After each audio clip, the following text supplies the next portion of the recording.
Welcome to Peter and Ruffy's Football Show. We're live on PLZ Soccer's YouTube channel. Delighted that you could join us. I'm Peter Martin, Alan Ruff, Tam McManus and Charlie Green Brigade Adams with us because that outfit he's got on, Tam, is mental, isn't it? Absolutely great to have Charlie with us. Of course, the nutmeg specialist. There's nothing better. I mean, what a result for you. That was huge. As you can see with the smile on my face, that's a big one because there was a bit of pressure on both teams really, and it was just nice to get that first one. And as going away from home next week at Tynecastle, I think it could be as hard as a away game you're going to get, and they're on good form, undefeated in the league. And we'll look forward to a big challenge. See, Robbie's stoked it up already, so we look forward to it. Yeah, absolutely. I mean, the other good thing about it, please tell me, I mean, the great thing about you is you love a noise up. Did you actually mention to Bruni that you were actually going to perform the nutmeg, or did you just go for it? Nah, I just went for it. I'll let you at the 5 today. Absolutely. But you don't. I never run it at the pitch like I heard what you done. No, there, exactly. Which is the difference. But Charlie, a meg's a meg. No, it's not. It's end product. You've got to be able to get it another end. You can't just make somebody. I got it another end. Then when I got it, I gave it away. I gave it to somebody else. But yours is. I mean, the game itself. I mean, you like a bit of a noise up in the middle. There was a fair bit of what we call in cricket, Ruffy, sledging. Yeah, it's a bit. You've got to have it in the game. It's part and parcel of the game. And like I said, after the game, for me at the moment, my drive at the moment is to go and challenge myself against these, ones that are in the Scotland squad, your Fergusons, people that you're going to play against week in, week out, and show that you're still capable of playing at that level. And but the result is the most important thing. We got that, and we move on to Saturday away at Tynecastle. Yeah, brilliant. That's going to be a cracker. I'm going to see if you can strut your stuff. The last time I was at Tynecastle and you were there, you scored Hospitality. a belt. You scored a belt. No, I'm working. Shut it. And we got hammered 6-2. Well, you got hammered 6-2, but you did score a good goal. And you were carrying a caravan, remember? It was not pre-season. Oh, it was tough. It was a tough night. You're going to travel there at one point. We end on this show. Oh, you don't. Hey, memory banks there. I know. I looked at Charlie and I thought, I might play 11s again. But you still scored an absolute belter. Anyway, we're looking forward to seeing that match, Charlie. Thanks to the countless people who have, on their phone, downloaded the PLZ Soccer app. It's fairly straightforward. When you get into the menu, it has submissions.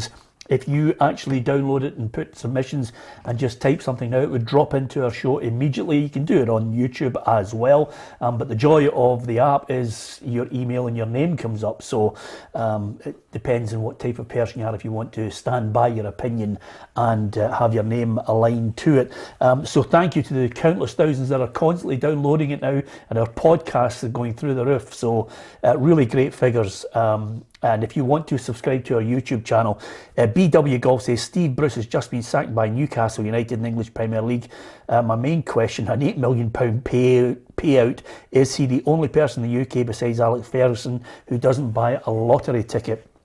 8 million is some payout, but I wouldn't begrudge him it because of all abuse he's taken.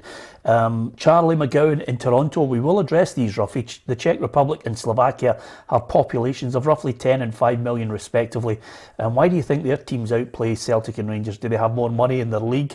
Or is it the diverse ethnic makeup that develops a bigger, stronger, talented pool of players?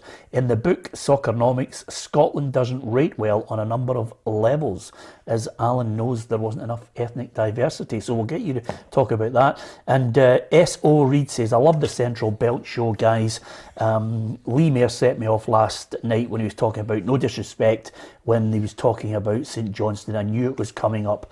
Everybody says about St Johnstone, no disrespect, when they're talking about them. We know we're living in a glory era, but everyone outside Perth keeps saying no disrespect when it clearly is. John G. Kane says, delighted with that performance from Celtic. That's the level of control and professionalism I love to see. Thought the game management from Ange was spot on. And also Partick 51, I'm in Toronto, but Alan knows me from KSS. What is that? Some secret clandestine gathering? KSS. Like me on that one. KSS. KSS. I'm not sure what that is. Knightswood Secondary School. That is exactly it. Well done, Ruffy. Must be. Do you know? No. No. Okay. If he knows me, I probably do know. Yeah. On the topic of managers, what makes a manager different from a coach? We'll get all the guys' thoughts on that. Yeah. Yeah. Team, you spoke about Ruffy, you're going to ask Ruffy about diversity. Can you explain to him that it's not the band that was on X Factor? Yeah, absolutely. Dancers. Yeah. Because he's ethnic diversity. Yes. I want to hear Ruffy's take on that, please. Yeah, we will get to that, by the way, because it's a very good topic, and maybe if we spread the net further, we get even more players in Scotland that we could get to play for the country. I think that's certainly one that we should discuss on this programme.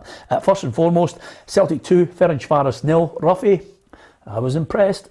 I was impressed with them as usual, on the ball, going forward. They were good to watch, midfield, up front, two wide guys. The new boy came in, had nearly a spectacular goal to set him off in his career. But there was still wee bits at the back, there was still wee moments of, if a better team maybe had taken the chances, they could have lost a couple. But again, we keep saying it, keep repeating ourselves. Middle to front, bang on, great to watch. Supporters love it. As long as they don't lose any goals, it's good going forward. Yeah, Hugh Scott says, Peter, it was a good result for Celtic yesterday. Thought Ferencváros were pretty poor. Congratulations to Celtic, says Bob White. And also, Honest Man says, Hugh Scott, I'll answer it as I know more than Peter. Facts are Ferencváros were poor because Celtic were so good. Well, listen, we can't take it away from them, Charlie, because I thought Ferencváros, the last time around, gave Celtic an absolute doing. Yeah. And apart from the odd player that they've tinkered with and brought in, obviously they've changed managers. I thought Ferencváros were going to come and win. And I tipped them to win the game, so I got it wrong. Celtic were at it. The Celtic were at it, and like we spoke before the show, they're just gradually starting to get everybody fit and available now. And we always knew it was going to be that. It was just, how long the Celtic support could, wait until that happened. It was difficult when you bring so many new players in to get every player into that momentum of how Ange wants to play. But yet they played really well in a European game that's normally, could have been tougher. This Ferencváros are a good side. They've been in and around Europe for a number of years, so it's a good win and some good performances. But still, at the back, you wonder, 2-0 up cruising, and then all of a sudden Starvelt has a couple of moments of madness, and they end up could have conceded goals, but they got the game done. And let's say probably as good a performance, apart from obviously when we played them at Celtic Park. That's probably the best I've seen Celtic play this season. Yeah, Tam, as far as goals are concerned, when Kyogo's on the last man on his shoulder, his first touch was immaculate yesterday. The finish was just as cool as ice.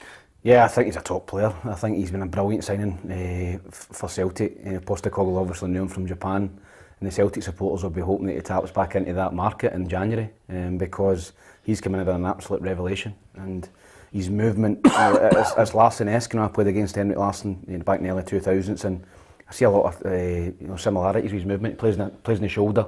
Yep. He's always looking to get in between people, and I think that's a sign of a good striker. He's never, standing up against people. He's always playing in between centre halves, and he anticipates things well as well. Coming across the goal, he's just a fantastic player. So good about, he knows he can't outmuscle anybody, even in Europe or in Scotland. He knows that he can't fight anybody.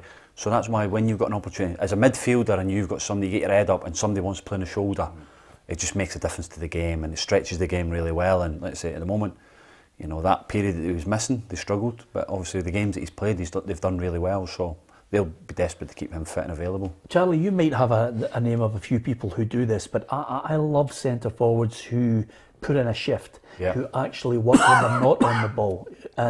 And when he's not on the ball, he makes a nuisance of himself. He'll close people down, and if he can, he'll put himself in there. I can remember the one person that struck me who did that to great effect for Celtic as well as Larsson was Frank McAvenny. Mm-hmm. Frank McAvenny would chase an empty bag on a windy day. Yeah. Have you had players that did the same, that helped midfielders because you knew the ball's coming out? Tam played up there himself, but that's the first line of defence. When you get... Yeah, but that's not everybody that does that. No, Charlie. No, but when you've got somebody like Kyogo that sets the tone for the whole of the football club, because, Celtic were going through a bad period, and then he come in, and because he pressed, even like if it was just to the goalie and he kicked it out, it lifted the crowd, and that gets momentum, and that gets people on side and on the front foot, and he seems to have done that. And I've played with Suarez, for example, was one where he'd, like say, chase everything down, and it just helps you get up the pitch, and it makes a difference to the team, because then you force errors into the other players, because if you give them time and space, any player can cause you problems, but if they've not got time and space in the ball, it makes it a little bit more difficult. And he sets the tone for a Celtic team.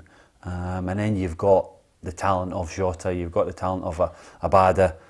Turnbull at the weekend scored a wonderful goal, so it's things are looking good for Celtic. You've got to have the fitness levels and energy levels to do that from the front, and that all comes with a certain type of player that you go and sign in. Obviously, Postecoglou wants to play a high press and high pressure game. You need guys up there that get legs and are fit enough to do that. You know, there's guys that would like to do that and they're not fit enough to get about the park. But Kyogo for me looks as if he could run, 90 minutes, not a problem. He's from the first minute, 90th minute. There's no kind of breakdown in his fitness. So I think he's been a tremendous signing, and I think Charlie's right. He's the catalyst for the whole team behind him to push up. And there's one for do you think that's the reason why Rangers sit off the game a little bit more, because Morelos is no one like Kyogo who can go and press the game, so they allow teams to have the ball and then they press at certain moments. Like I say, if it's Roof that's playing up there, Rangers go and flood the game and they chase it. So it's just different, like you say, different number 9s can do different jobs. And the boy Jota seems to be endearing himself to the fans, Ruffy. Yeah, he's got a bit of skill, hasn't he? He's got a wee trick or two. He likes his wee step over when he gets in there. But he's got pace as well. And if you ask any defender, to get somebody like that running at you, it's not the best thing in the world. And he, again, there last night he was creating chances left, right and centre. I thought he could have scored a couple. But no, that's the kind of players fans want to see. They want to see people who get you off your seat and somebody get them the ball. Just get the ball to them too, and then take it for there. And you can see the wee boy, he's upset when he makes a run and he doesn't get a ball, because they don't see the runs. He's just that wee bit ahead of some of them, and he makes a run, and you can see he's really frustrated when he doesn't get it. Yeah, well, the boy Jota seems to be finding when building up some sort of partnership, but Jota himself is first to admit if he can enhance his partnership by learning Japanese, he will. Yeah, I will definitely go to learn some Japanese to speak with him. But I think the most important is that inside the pitch we are starting to get each other, to know each other, and game after game we are going to get better. Yeah, Jota, he's the type of guy, Ruffy, you just hang about with in a nightclub because he's good looking. He just looks the part as well, doesn't he? Good looking, good footballer. He's one of these ones, he goes onto the park, his hair's immaculate at the end of 90 minutes, doesn't even move. I mean, there's nothing, you would think about a sweat and something. It used to be like that. I'm not nightclubs now. It's a cup of tea after a game for me. Yeah. I miss those days, you, Charlie. Nightclubs, fantastic. Jota, I mean, he's certainly got a trick, as you say, Ruffy, and he gets... Do you know what the thing about it that's changed from the dismal performances that Celtic were producing last season? You've got on both flanks people crossing the ball constantly. I mean, I don't know what the Giacomakis boy is going to deliver, but if he's in the box, he's going to get a lot of service. Yeah, I think he is. Listen, I think that, towards the Neil Lennon era, I think the supporters were bored. There was no intensity about Celtic from pressing or width or playing with wingers, but I think with Jota and Abada in particular, and get the ball out to them. They're getting loads of crosses in the box, and I think any decent striker playing for Celtic now would fancy themselves to get goals, because balls into the box across the front of defenders. It's no hung up because there are no giants in there. They're whipped in hard and low, or they're cut back, and Celtic are very exciting to watch at the minute. And the Celtic supporters, are some difference between the tail end of Neil Lennon's, when everybody was just slaughtering the team and the players and the manager. There's a real freshness and kind of ambition about Celtic at the minute. Yeah, and of course, something to play for, according to the manager, in the next game against Ferencvaros away. That gave us belief we can match it against the best, even away from home. And tonight will fuel that, but it's not going to be an easy game. But what tonight does is it gives us a chance, an opportunity to keep our hopes alive, which we had to do. We had to win tonight. I said that yesterday. We weren't shying away from the fact that it was imperative we got 3 points, and we did that. Yep, good result for Celtic. Of course, fans were heading to that game because there was just over 50,000 there. There were a number of vaccine checks to the passports that everybody was talking about, and I think quite a few fans, as you can see, Ruffy, were in the ground just heading there, and some people were getting spot checks. Some people have reportedly turned away, which was interesting, Ruffy, if they didn't have the 2 vaccine passport. I wonder about that. If you get turned away at one area, do you go back round in another area to see if you can get in? I think everybody's been well warned. It's it's a bit foolish, you know, to turn up and think you are going to sort of wangle it in there, because I think they have to be responsible enough. There's a reason why we're doing it, so they should actively make sure that if they're going to the game, they have everything that they need. Yeah, here's the Europa League group stage, Tam.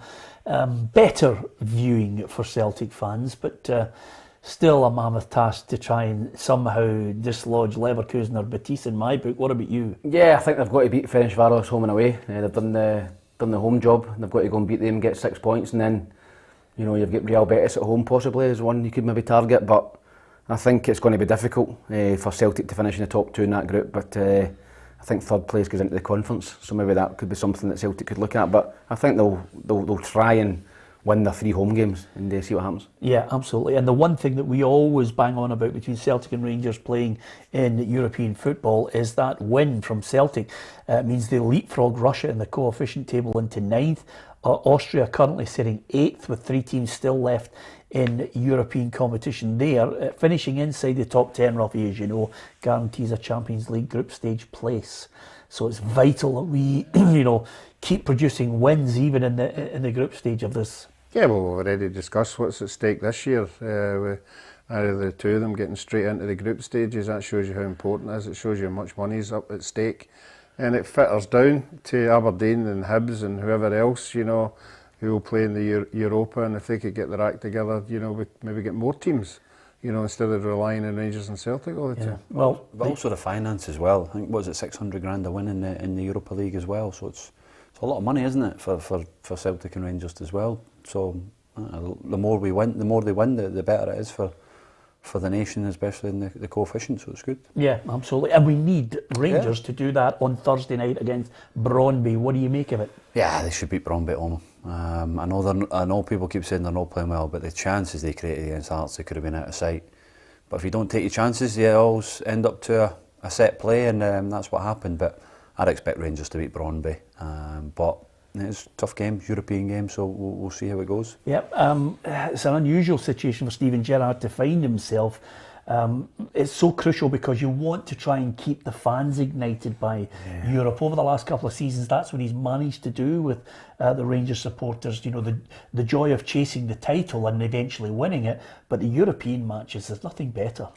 I think the European matches have been crucial for Steven Gerrard. I think if without them, he could possibly have been out the door. Because you look at in terms of winning trophies in Scottish football, you know, it wasn't good enough from a Rangers point of view. But I think the performances in Europe gave the fans hope. You know, that think better times were ahead. They could go and challenge Celtic, and eventually they did do that. And obviously they toppled Celtic last season. So I think that they'll be looking to win this game. I agree with Charlie. Listen, I think that you've got to be looking to beat Brøndby at home.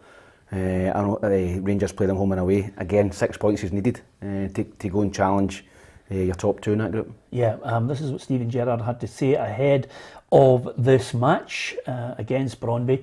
I think we should be scoring more goals and rewarding our play. I would be more frustrated if we weren't creating the chances in the first place. We aim to win every game at Rangers. It's very important we get a performance and a result tomorrow to kickstart our Europa League campaign.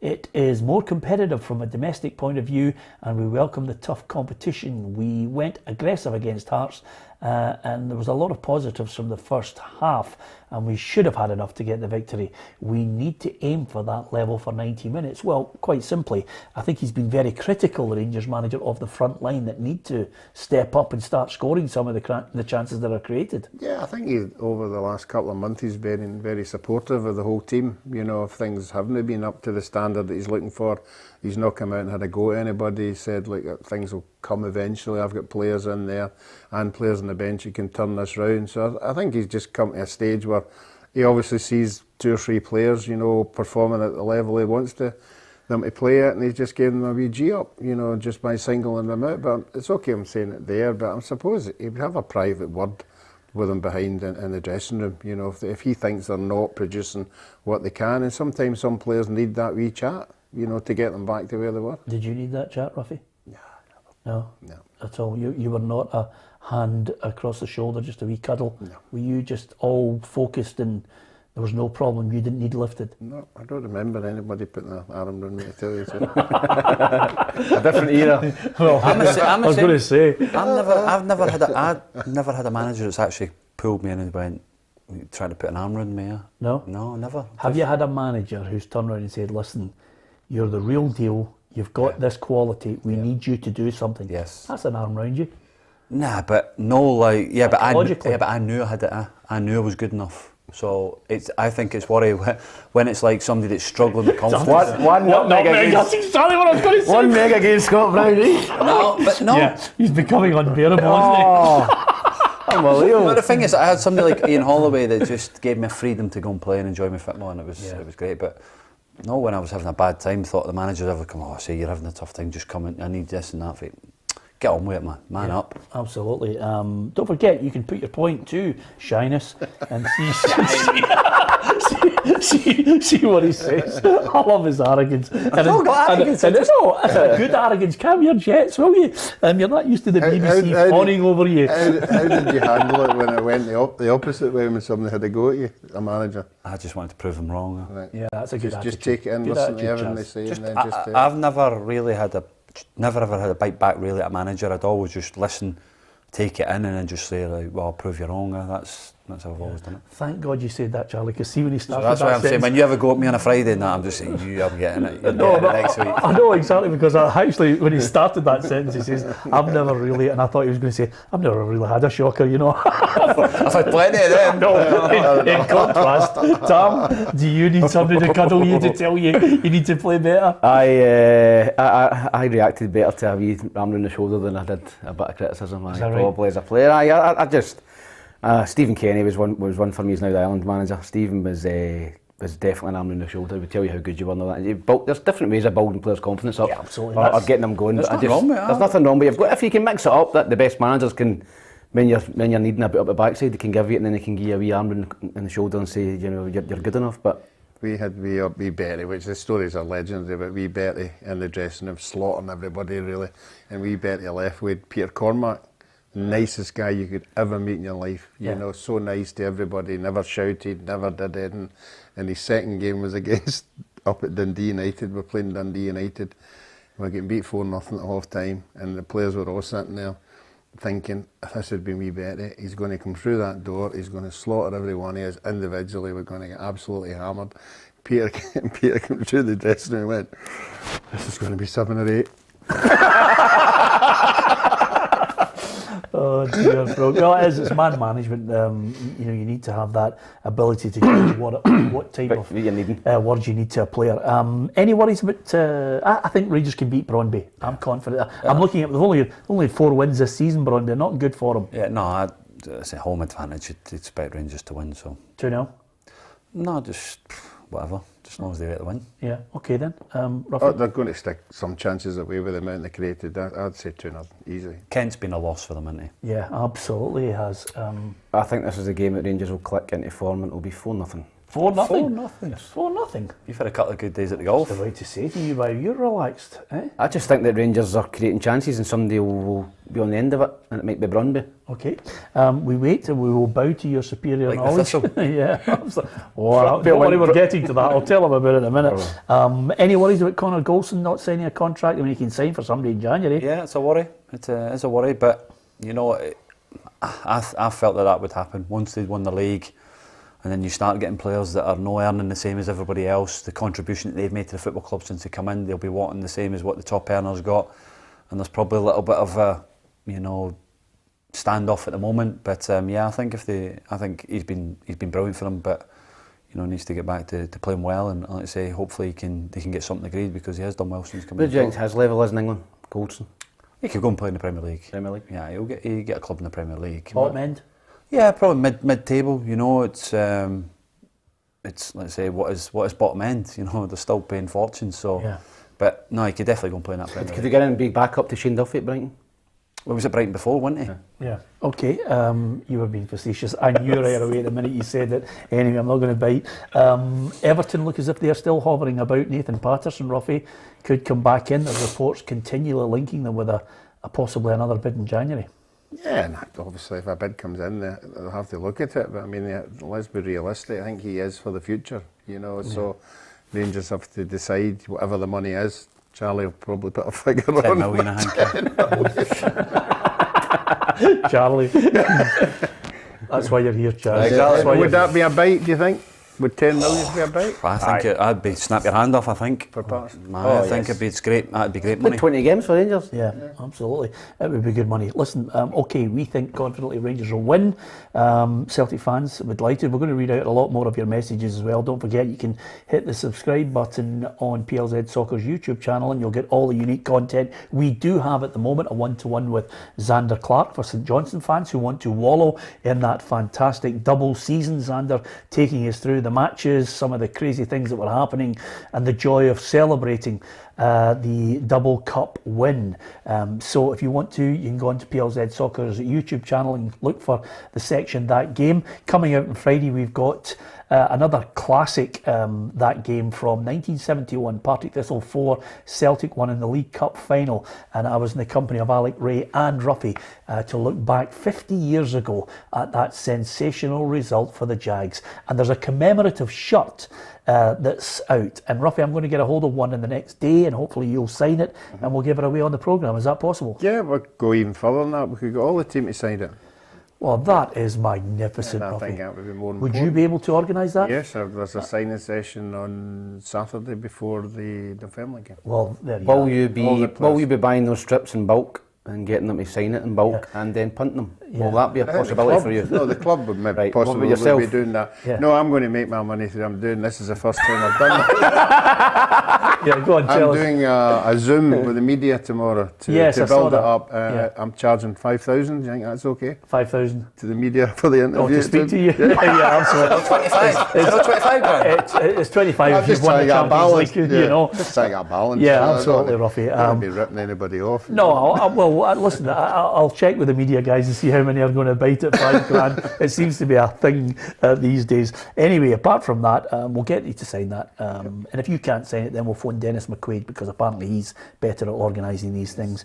Aberdeen, the debate goes on. I'm going to get your thoughts, Charlie, as a player who played against them and what you felt from the side, maybe looking at the sidelines and the body language, if you can offer a little insight into it. But I know today, everybody wants to chat about it, and that's why I'm delighted we've got a special guest and former Aberdeen striker Steve Cowan with us. Of course, Steve played with distinction for Hibs as well. We'll get his take on Nisbet because you and I have kind of lost a wee bit of love for Nisbet, but we'll get Stevie's take on it in a moment. But the reason we want to talk about it is because it's difficult times for the Dons. Dave Cormack has already said what he wants to say about backing Stephen Glass. Peter Heatherson, another former Don, says Steve Glass's appointment was a vanity project, and he reckons that Cormack has to admit his mistake, saying Glass is a million miles away from being good enough for Aberdeen. And he says that the current chairman appears to be tone deaf and desperately looking for vindication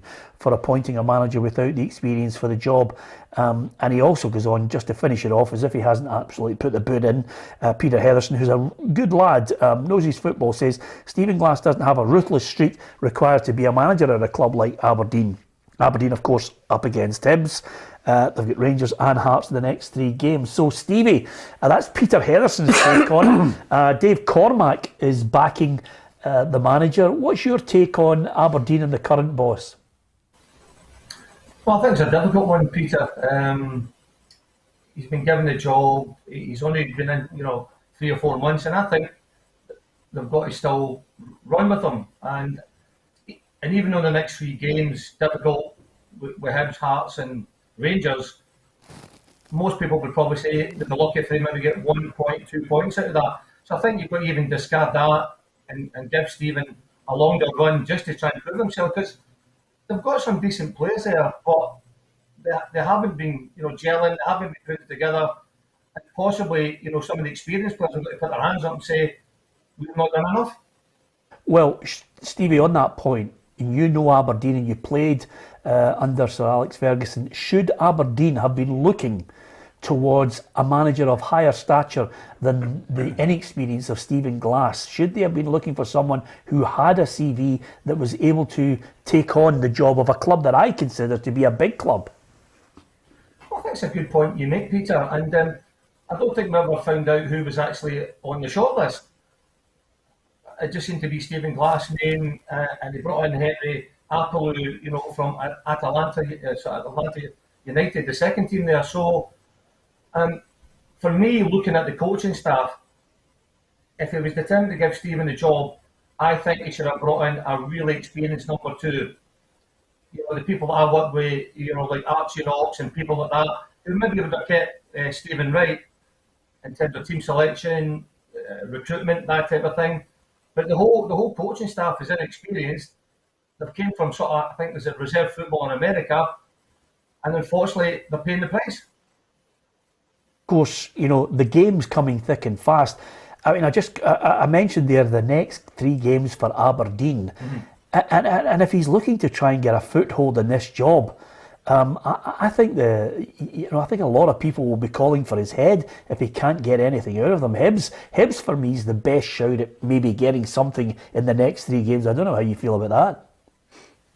Well, as I said earlier on there, Peter, I think if they got a point or two, they would do well. But I think you've got to put these 3 games aside because nobody's expecting them to get anything. But I was at the game on Saturday. I think Tam covered the game at Easter Road as well, and Hibs were appalling, absolutely shocking. So maybe Aberdeen might be getting them at the right time. But if you've got a lack of confidence, you know, Charlie and Tam will tell you, if you're playing in a team that's not winning games, it's hard to get that first victory to get you over the line. So it's still going to be a difficult game for them.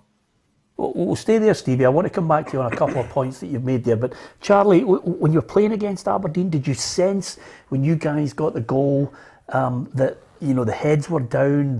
Did you sense anything from the touchline that, you know, there wasn't a, you know, plan B? No, they never sensed anything. Talk about Peter Hedison's comments saying that Stephen Glass is not ruthlessness. I think he is ruthless. I just think at times you've got to show faith in what you brought into the football club. You've got to stick with people that you feel that are going to do the best job for you. We felt that obviously when we scored the goal, like any other game, you score the first goal, it makes a difference. And if Aberdeen had scored the first goal, they might have, you know, grew into the game and things like that. But listen, the players are having a tough time. That's part of football. It's how you work your way out it. Can you keep working hard? It'll change because they've got good players. It will change.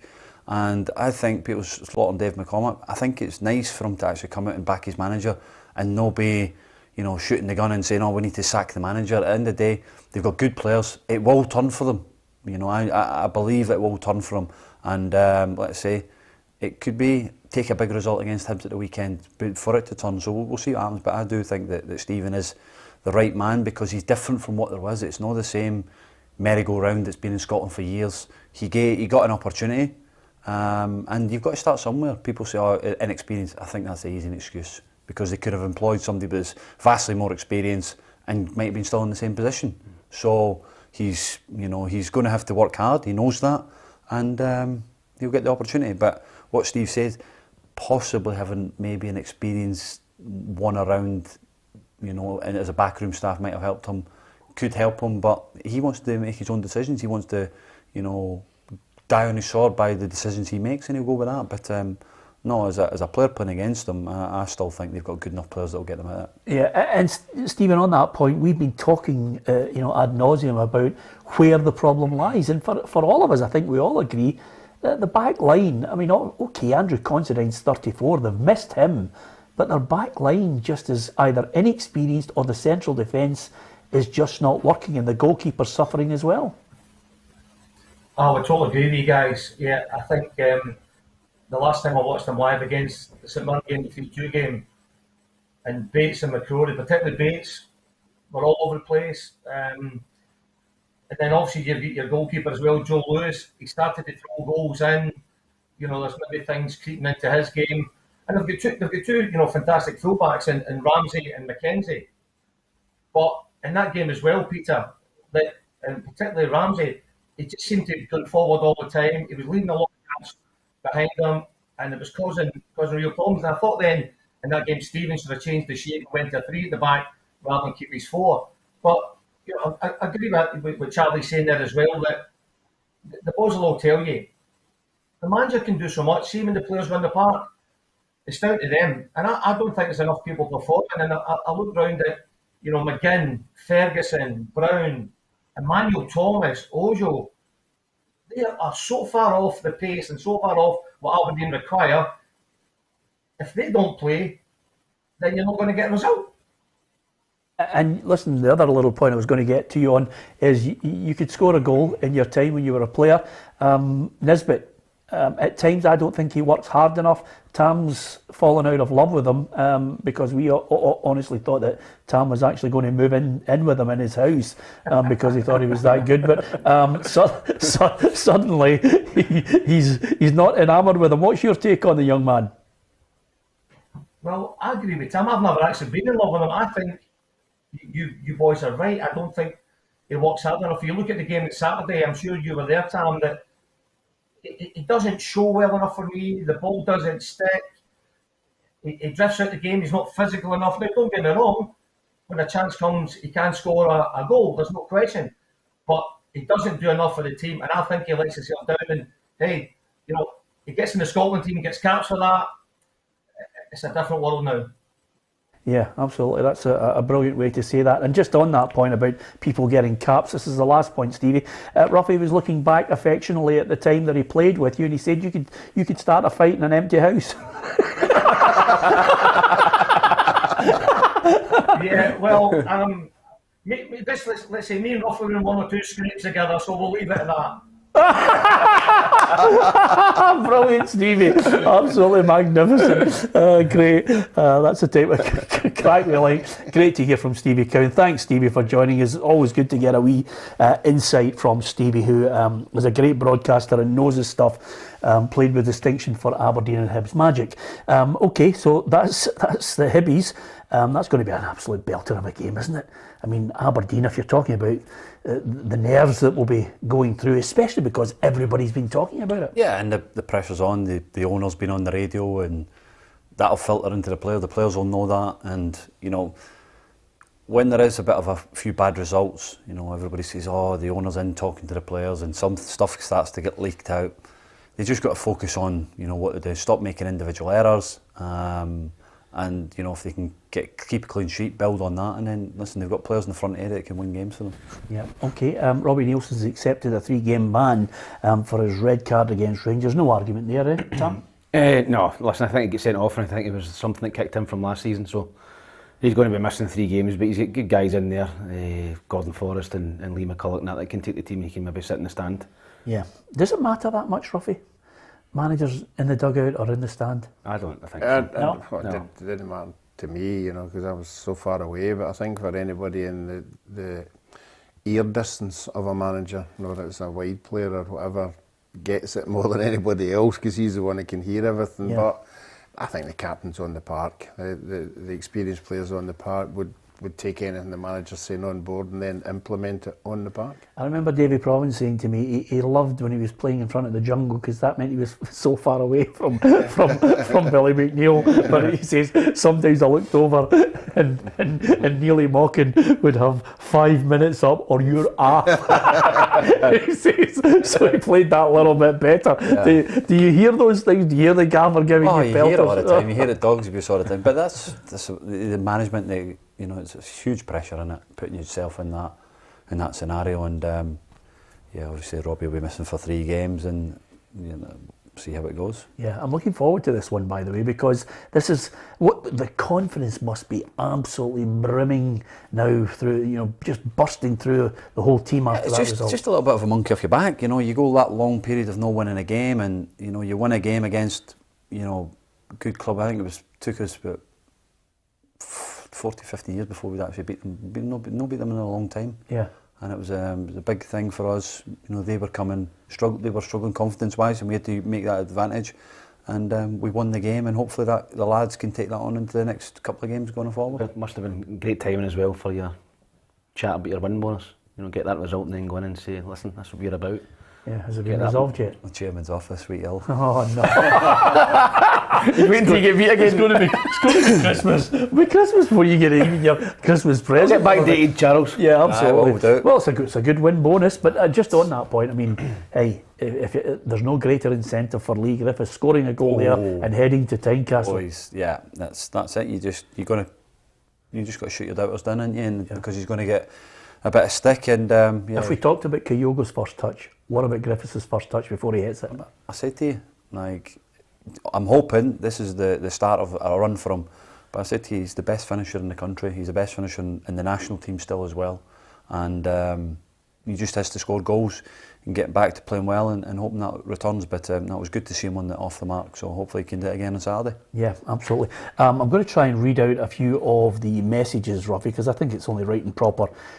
We react to quite a few of them that have come in. First and foremost, from BW Golf, which is something that was in our running order, Ruffy, which is it might be an £8 million payoff, but to be perfectly honest with you, the whole Steve Bruce saga, I have nothing but sympathy for him. It's 1,000 games, and he's not a bad manager for me. I think he's a good manager, but he went into a club. Well, he's a Newcastle fan. He was a Newcastle fan, but he went in with a negative vibe from the start. Yeah, and I mean, I've never met him. I've only seen what I see on the telly, and he looks a good person. You know, looks a really good guy, somebody you would want to play for. You know, he says all the right things, and it's been a horrible time for him. And in this day and age, when we talk about mental health and that, he must have been going through absolute hell, you know, in his private life and having to deal with everything. So I think it'll be a bit of relief. Take the money out of the consideration. But the money's not the issue. Bruce has got enough money. It's not the bot. It's a relief for your family and everything. People talking about you and what people are saying about you and all that kind of thing. And he'll move on, and I have no doubt he'll get another good job. Well, here's where society is, Ruffy, and I get no qualms with people saying, look, we're not happy with the manager, we don't like the way the team's playing, or the results are such that we think he should go. That's fine, that's an opinion, that's what football's about. We offer that opinion every day on the way players are playing and the performances of the teams. But this is what Steve Bruce had to say on the whole affair. He released a statement. He says, I think this might be my last job. It's been very, very tough. I've never really been wanted, to feel that people wanted me to fail, to read that I was useless, a fat waste of space, a tactically inept cabbage head from the day one. Well, that takes its toll. It's not just about me. It's taken its toll on my whole family because they are all Geordies. And I think some people, and again, we always bang on about it, Tam, there's a despicable element out there who just cannot say something constructive without being abusive. Yeah, it's sad to read that actually, you know, but people forget that football players, managers, they're human beings as well. They're all the same. You know, you don't put people, no special because they're doing a high profile job. They've all got feelings, they've all got families, and as you said, imagine his family are all Newcastle fans, and their pals are slotting their old man or their uncle, you know, saying he's useless and he shouldn't be there and all that. It's very, very difficult. So, you know, I feel very sorry for him. And social media, listen, it's a platform for idiots. It's just people can write what they want because there's no comeback, you know, and they would never say it to Steve Bruce's face. You know, that's the thing. None of these people on social media would ever say something to your face, but would quite happily type it in and retweet it and get it out that way. So. No, listen, I'm glad he's got a big payoff. I thought it was a good interview he had with some of the media, and he said, look, I've won everything there is to win. No, my CV's there. Yeah. Played 900 odd games, managed 1,000 games. I've won this, I've won that, I've won that trophy. I hope your bosses are not happy you never got the right sort of information and all that. But he was good. He was good. And by the way, I remember interviewing him when I was working for Sky when he was a Sunderland boss. He was a thoroughly decent man. But again, you know, sometimes circumstances go against you. And I think the whole boardroom and I think the way that they signed players, I think a lot of things were going against them. That people don't know in the background, and £8 million will have to be one of those situations where it buys your silence, because if he had to tell his story, there's a story to tell. There'll be so many stories Steve Bruce will know and what's going on at the football club, but two things. He was former Sunderland manager and he was Mike Ashley's man. You were never going to win straight away anyway, so the Newcastle fans, his job was to keep them in the league because the way Mike Ashley wanted to run the football club, 12th and 13th, 2 seasons in a row, you know. And then they invest a little bit, but not enough. And he deserves his payoff, and he'll go away, and you know, probably see him in the paper next week, maybe in Barbados or something, in his house in Barbados, or maybe in Portugal where he's got another house. So listen, Steve Bruce will be all right. And let's say, I think if he wants another job, I think he might get one. If he doesn't, he'll be proud of what he's achieved. And the biggest thing as well, also, he's a Newcastle fan, so it'll hurt more the way it's ended. But fair play to him. And the next manager they're talking about now is one goes out the door, somebody's got to come in. Paulo Fonseca, odds-on favourite for the job at the moment. Lucien Favre, Antonio Conte, Roberto Martinez and Steven Gerrard, all apparently in the frame for the job. Whether that happens or not, only time will tell. I'm going to read out a few other messages that have come in. What about the the whole thing about Scotland and ethnic diversity? Do you know, see personally, Ruffy, I don't know if you agree with this, I would like to see more.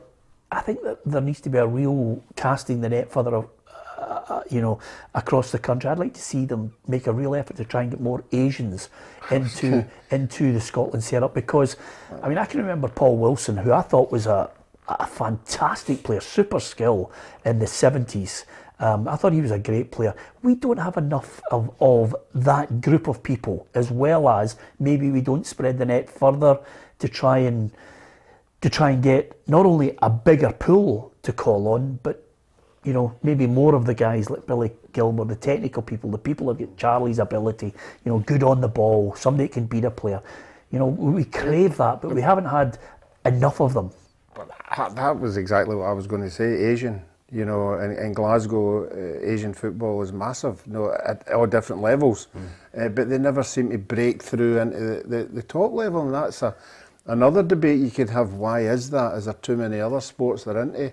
And how they don't break through it. I mean, a long time ago, I signed an Asian boy when I was at the juniors, Rashid Sarwar. He was a terrific player. He played with Pollock, and I took him to us. And he went senior eventually. But you're right, it's a mystery why so many haven't broken through. Because I know behind the scenes there are a lot of Asian club teams, at all different levels playing. Amazing, and they have a big tournament every year down in London. And it's all Asian teams, and I just scratching in my head how they never broke through. Any more defeats, Peter, for the Dons, and the fans will be calling for Stephen Glass's head. They want success, but Stephen Glass will get the bullet, says David in Airdrie. I like reading out quite a lot of the messages. Thank you to so many of you out there in Forth. M. Somerville says, I love the show, guys, wouldn't miss it. I'm a big Celtic fan, but Charlie Adams is a legend. I love listening to him. Well done to the boys last night. Great game. Keep up the good work. Love your jumper. To be fair, I by the way, email counts if you go. No, absolutely, it's amazing. But the other thing about it as well is, I like the banter, just in case people think it's precious. I mean, there was a guy came on the other day, and I thought it was really funny, Paul Mason, who absolutely slaughtered me, which is great. Tam, we like banter. We like people who can absolutely give. We can all give it out and take it back. That's what it's all about. You've got to be able to have a thick skin. Yeah. To be a football player or be in the media. Not abuse. Not abuse, but as long as it's good natured and whatever. And I think M. Somerville is fantastic for yourself, Charlie. You must feel great about that. Brilliant. Yeah. Celtic fan, it's good to have supporters of all clubs. Yeah, absolutely. So lots of other messages coming. I'll try and read as many of them as possible. Hi lads, watching the show on the app. I know you'll be speaking about it in the show. Steve Bruce is gone. Who can you see taking over? Great names in the frame. And Niall has been with us, Ruffy, since the start. I think Niall's been with us 10 years ago. I think he could be here. He was one of the first callers. Yeah, absolutely. And also, Roy Spears says Charlie wants the jail for that green top. So, so there you are. Roy and lap call. Just as he builds you up, bang, there's a left hook just to bring you. I'll not be able to wear it to Ibrox tomorrow, will I? No, let me tell you right now, there's not a chance in hell or you'll be getting pelters. It's funny. It's funny how people can be offended by colours. But I remember because I worked with him at Radio 4. He was my co-commentator, and I loved him, Sandy Jarvin. I thought he was a brilliant lad, great dry sense of humour, Ruffy.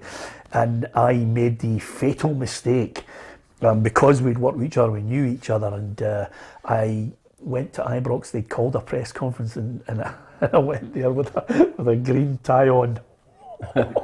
He took me around the entire offices. There's Pedro, absolute pelters for it.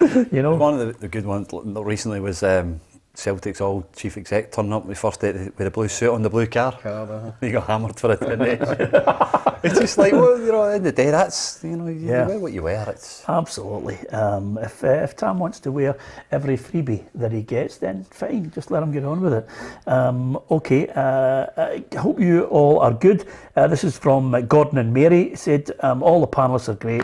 Whatever happened to Darren Jackson? Darren went on to get a full-time job, or he would have been here with us on a regular basis. He's not a skyval at us. Well, absolutely. Darren puts in a shift. that call. We don't need any more on this show. We need the people dropping out soon, so we can get our own show in there at any time. And here's one from Zen, and this is what I was edging towards over half an hour ago, Tam. Hi, Peter and Ruffy. I watched the Dundee Aberdeen game and Charlie had a very good match, says Zen. I noticed, that's Dave Balfour, he says, I noticed he was chatting to the Aberdeen players quite a lot. Wouldn't it have been fantastic? Did anybody give you a good one back, you know, or was it all one-way traffic because you're 2 goals up? No, Lewis Ferguson gave me a bit. Yeah, Aye. yeah, that's good. That's good. We like that. We like a bit of sledging, Ruffy. Is that a fair comment? Yeah. Sledging. I know it's a cricket statement, but anyway, it's a bit of banter on the park. Tonight, I don't know about you guys. I watched the Champions League. I thought, hey, heart and mouth. Watching Liverpool, here's the results and here's what happened over the course of last night's matches. Besiktas 1, Sporting Lisbon 4, Club Brugge 1, Man City 5. They dismantled them. Shakhtar Donetsk 0, Real Madrid 5, PSG 3, Leipzig 2, Atletico Madrid 2, Liverpool 3, Inter Milan 3, Sheriff 1, Ajax 4, Borussia Dortmund 0, and Porto 1, AC Milan 0. I watched one game full, Charlie, and then I watched the highlights of Ajax Dortmund, and I just sent Hugh McDonald a text because he's a big Dortmund fan. I thought, your team have been battered tonight. Yeah, I watched Man City at 5:30 and then I watched Liverpool.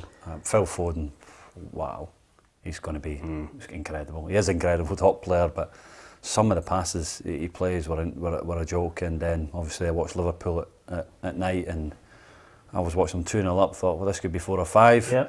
And then it was 2-2 within 10 minutes. It was unbelievable. And red card and penalty decisions, and they go on and win the game 3-2, and that was a great result. I thought that VAR was shown at its very, very best last night. I thought the referee, I thought all the decisions, I think it was a red card. I mean, it's high feet, he nearly took his head off. Yeah. And I thought the penalty at the end, it was given for Atletico. I thought it was never a penalty. I think he went down looking for it. No, I didn't think it was a penalty, Tam, but how often do you see... I tell you what I did like... He's gambled, he's went down just to see, we're getting beat 3-2, we're down to 10 men, I'm just going to fall down the box and see if I get it. But do you not like the fact that the referee then decided to go to the side? I did. That's why I thought VAR, it worked really well last night, because everybody on first view would have thought, that's a penalty.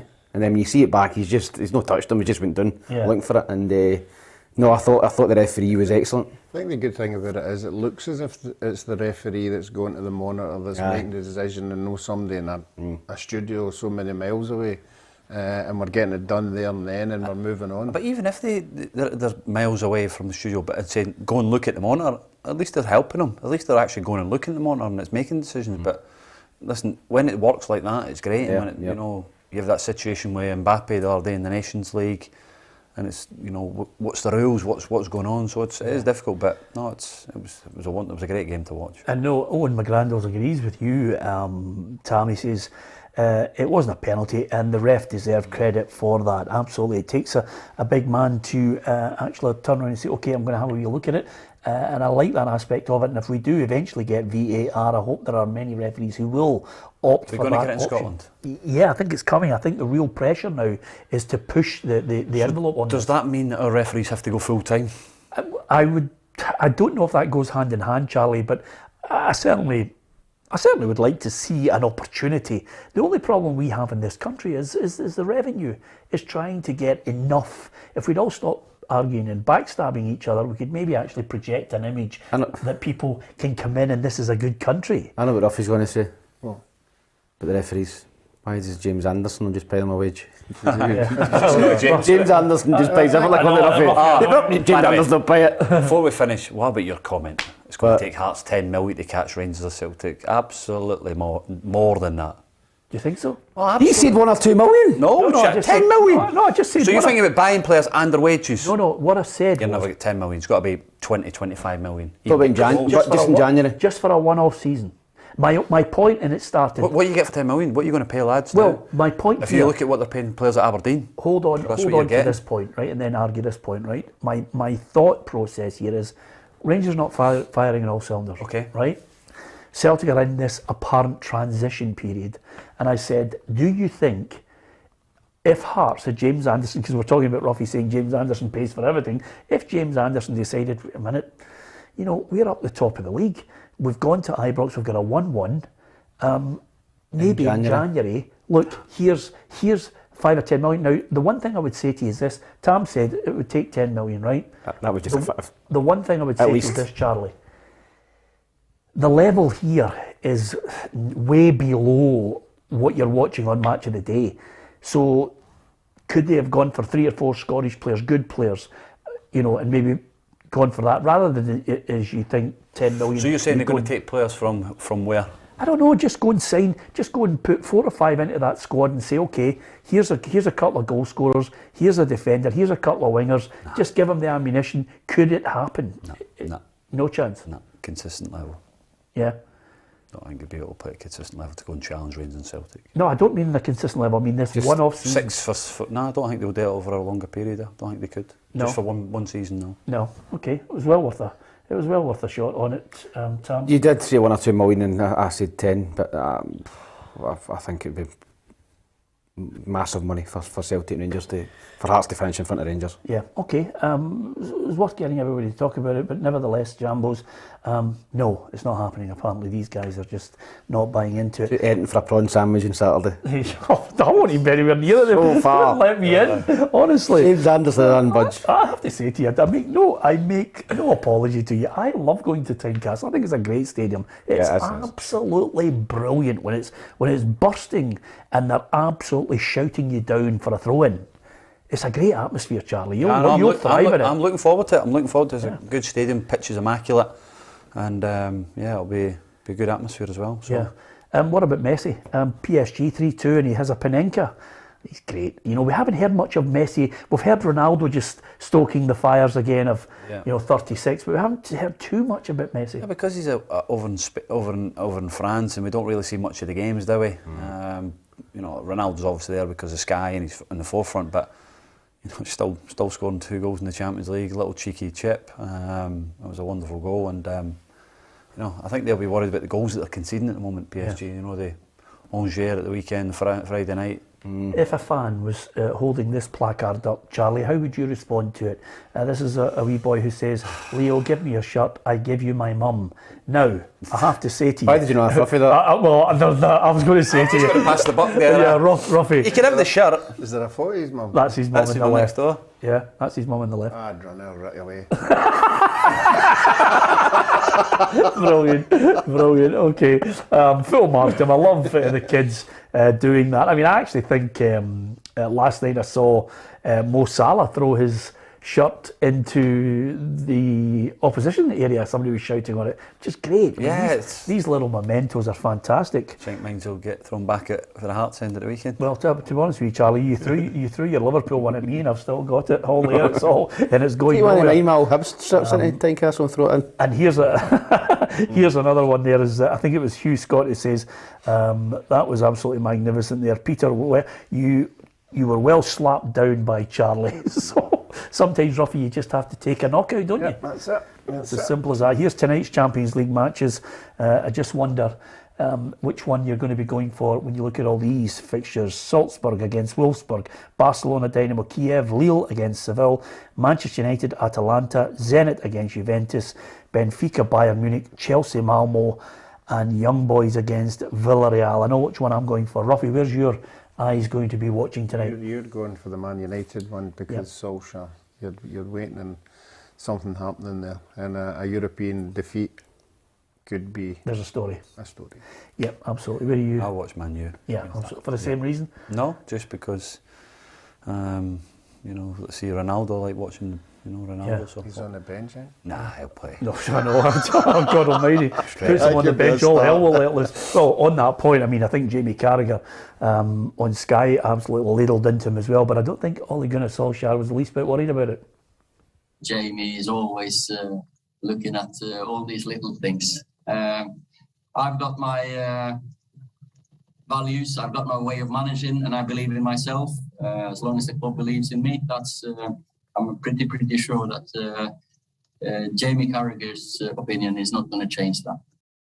You know what that reminds me of? Yeah. Solskjaer and Man United. It reminds me of Lampard and Chelsea.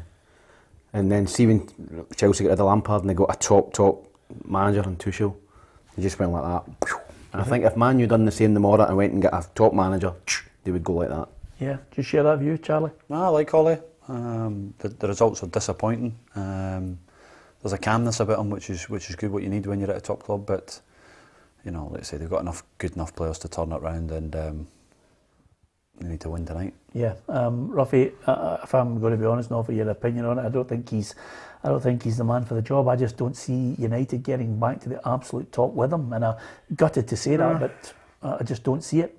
No, I keep saying it all the time, you know, that you look at all these clubs who identify somebody to take them somewhere back to where they were, and they go for the big winners like Ancelotti and Ranieri and all these big foreign guys who have actually won a Champions League or won a league in Italy or Spain or whatever. And I think that's the guys they usually target. Just before we go, I want to say a big thank you to Rhonda Jones, former Celtic, Rangers, Hibs and a few other clubs in to boot, and of course well over 100 caps. I think it was 117 caps Rhonda got.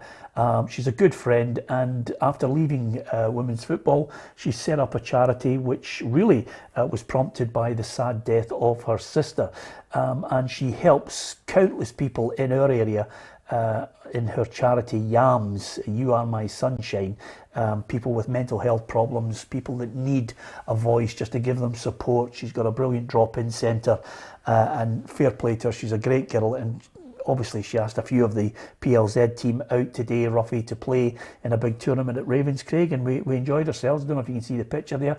It is a kind of a bright yellow top, and you know, 2 or 3 really good girls, professional footballers playing alongside myself, Gabs, Craig as well, and it was a great day out. Yeah, we had the privilege of last year. I don't know if you remember. We actually went up to the centre and we met all the people that come in and help and everything. Yeah. So dedicated, you know, and that's the feeling you get as soon as you walk through the door.